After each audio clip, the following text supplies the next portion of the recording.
students from the 11th grade, right? Nice to meet you, everyone. My name is Mr. Jerold Familara, your teacher for today's class. Welcome to our online platform. I hope you guys are doing well. Let's have a nice learning session today, shall we? So, our subject for today will be reading and writing skills.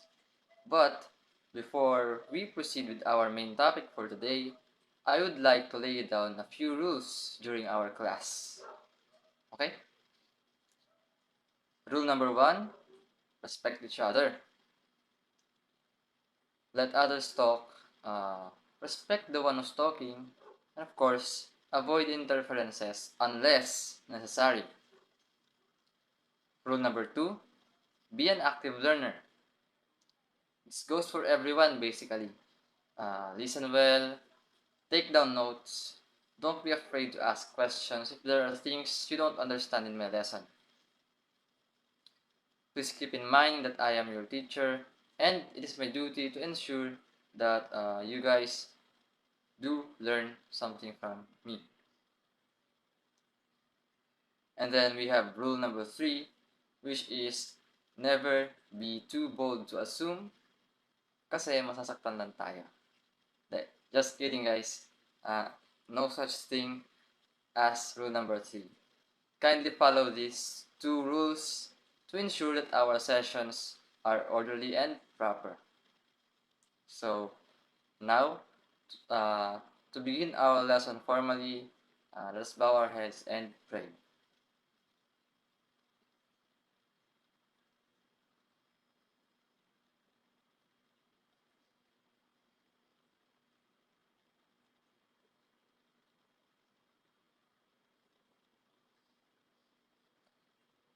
Amen. And with that, let us begin our lesson for today. Today, we will learn about claims in written text. In this lesson, we will study what a claim is, what are its 3 types, and how we will be able to identify and differentiate these claims from each other. And to help us familiarize with the concepts needed to learn these things, let us have a quick recap. So students, do you know what facts are? Anyone? Okay, let's see from you. Yes, the one who raised the hand. What is a fact, or what are facts?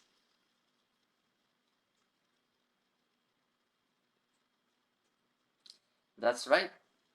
A fact is a statement that's objectively true and can be proven or verified using evidence. For example, the apple is red. Thank you. Good answer. Now, how about a verb? Does anyone recall what a verb is based on your lessons in the past? Yes, miss?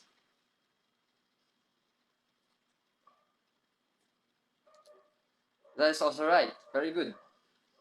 Verbs are action words. Nouns that represent a certain action. For example, Ella ate a cake. Our verb there is the word ate, which is the past tense of eat. And then of course, lastly, can you guys tell if something is good or bad? Well, of course you can, though some of you might answer no. Anyway, good. Now, you might be wondering, what does this have to do with our lesson? Well, pay attention and you shall know. Yesterday, I gave you an advanced assignment to read a short story, that is. Now, who among you did read the story?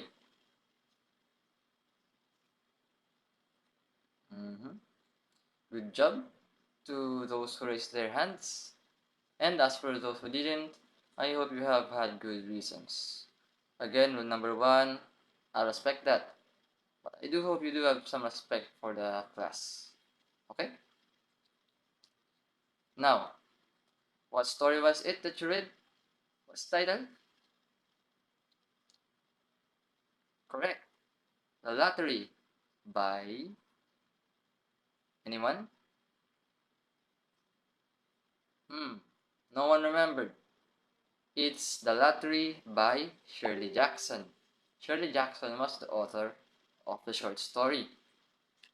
Anyway, the story that I asked you to read is indeed The Lottery. It is a story about a village that holds a yearly tradition called the lottery.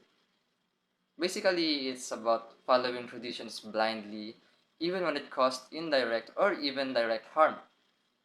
The reason why I asked you to read this short story is because the story is a type of written text. And according to our topic, where can we find claims? Exactly.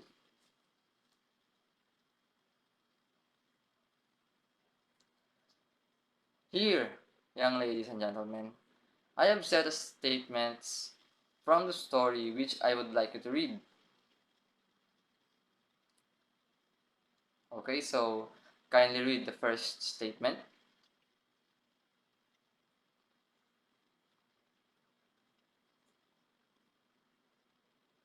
Thank you. Now for the second one, another hand.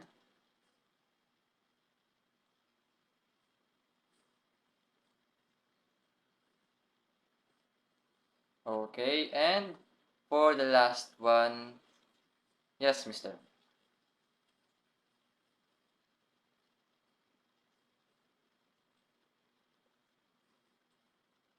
Okay, thank you. Now, these three are what we call claims. But to explain it more clearly, a claim is simply a statement the writer wants you to accept as true or worth agreeing with. These claims can be explicit, meaning clearly stated, or implicit, which means implied but not directly said. So it's as simple as that. These claims are the statements that are there to persuade you or to simply represent an idea which may or may not be true. However, not all claims simply present an idea. They can serve different purposes, and to better understand them, we classify them into three types of claims. So, we're here. What are the three types of claims?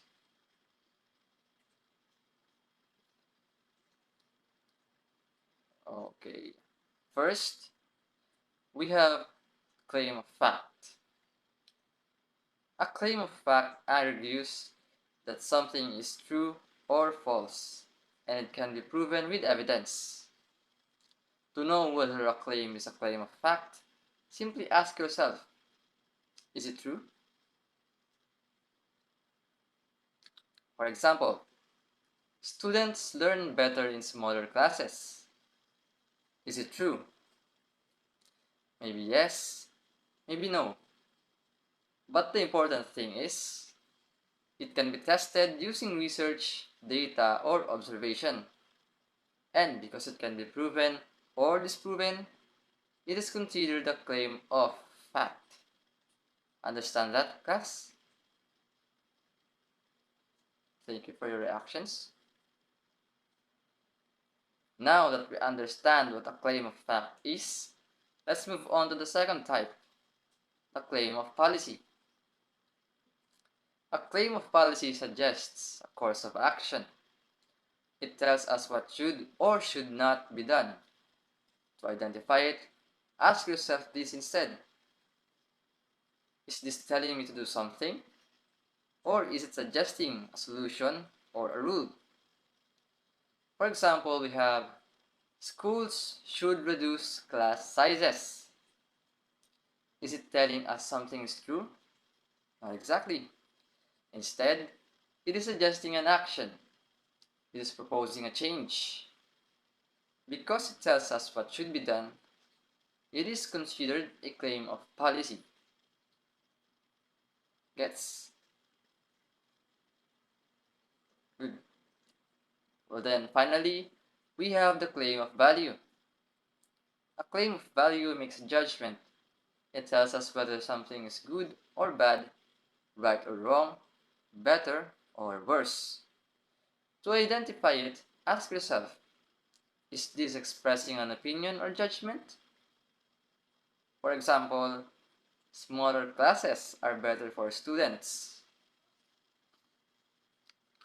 Can we prove this as absolutely true? No, not completely.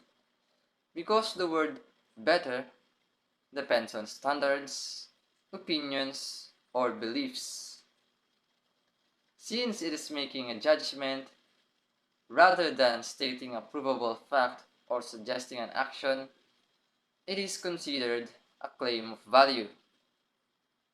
You get that, class?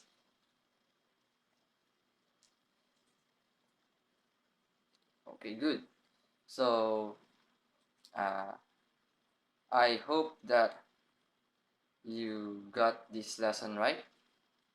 You have taken down notes or memorized these things. But anyway, to conclude, we have learned that a claim is a statement that asks us to accept something as true or worth agreeing with. Right? However, not all claims are the same. They serve different purposes. And we identify this as the three types of claims, which is the claim of fact, claim of policy, and claim of value. Very good.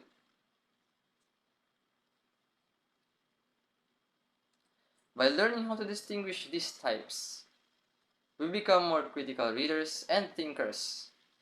We are able to better understand what a writer is trying to say, evaluate their ideas, and respond thoughtfully. Now, to wrap this lesson up, before we proceed with the quiz, let me tell you that as you continue reading different texts, always ask yourself, is this trying to prove something, suggest something, or judge something? Got that, class? Good. Well then, do you have any other questions about our lesson? None? Well, if there are no other questions, then we shall proceed with the quiz. I will be giving you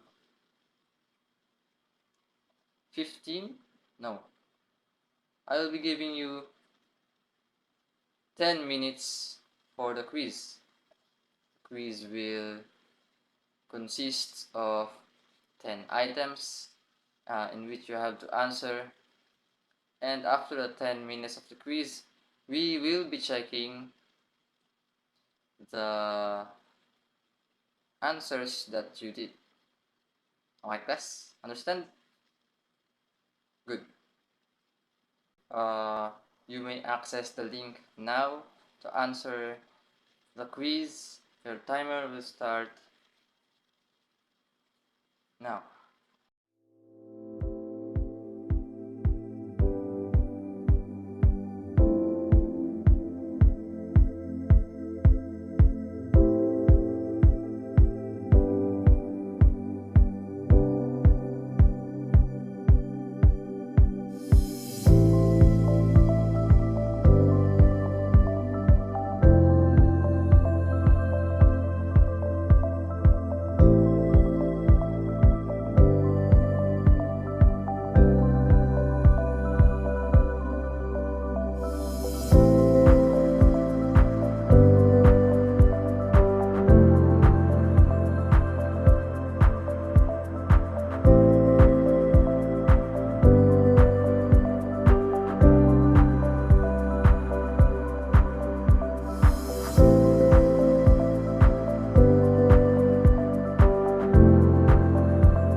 minute left. Wrap up your answers. The time is almost up.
Okay, time's up. You may go back to the platform now. Stop what you're doing. I assume that all of you have submitted your quiz. Good. Okay. Then we will be checking it now.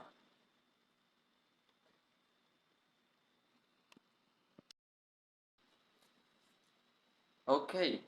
So we will now proceed to checking your quizzes. So I will read the items one by one, and then I will quote someone from you to give me the correct answer, whether it is A, claim of fact, B, claim of value, or C, a claim of policy. Let's start. Number 1. The village holds the lottery every year on June 27. What is the answer, Miss? Correct. It is a claim of fact. Number 2. The lottery tradition should be stopped because it harms innocent people. Yes? That's right. C. Claim of policy. Number 3. Tessie Hutchinson's protest shows that the lottery is unfair. Yes? Correct. The answer is B. Claim of value. Number 4. The black box used in the lottery is old and worn.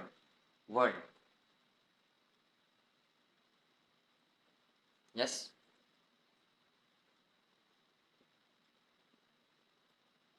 Correct. The answer is A. Claim of fact. Number 5. The villagers believed the lottery helps ensure a good harvest. What is the answer? That's right. Another claim of fact, letter A. Let's proceed with number 6. The community's blind obedience to tradition is wrong. What's the answer to this one? Very good. It is a claim of value. Number 7. Mr. Summers conducts the lottery in the village. What is the answer to this?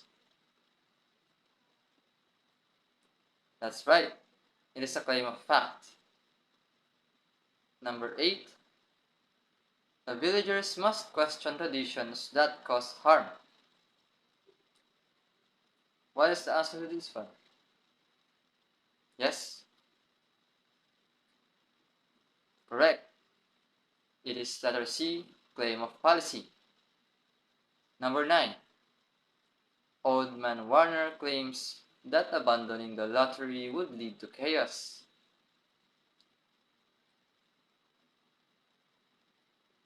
That's right. It's letter A, claim of fact. And last but not the least, number 10. The lottery reflects the dangers of following traditions without thinking. What's the answer, mister? That's right. It's letter B, claim of value. Very good, guys. Your scores will be recorded. You can check it in our GC after class. I will post it there. Good job. You did good with your quiz. All of you guys. So if you have any more questions about our quiz, if you don't have any, then I would be the one to ask you questions. Okay? Do you have any key takeaways or anything that you've learned from our lesson today? I would like to hear them from you. Yes?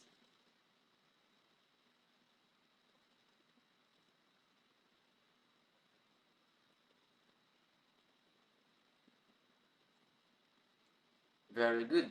I am glad that you have learned how to identify whether a claim is a claim of fact, of policy, or of value. I hope that you bring this lesson to heart and not only here.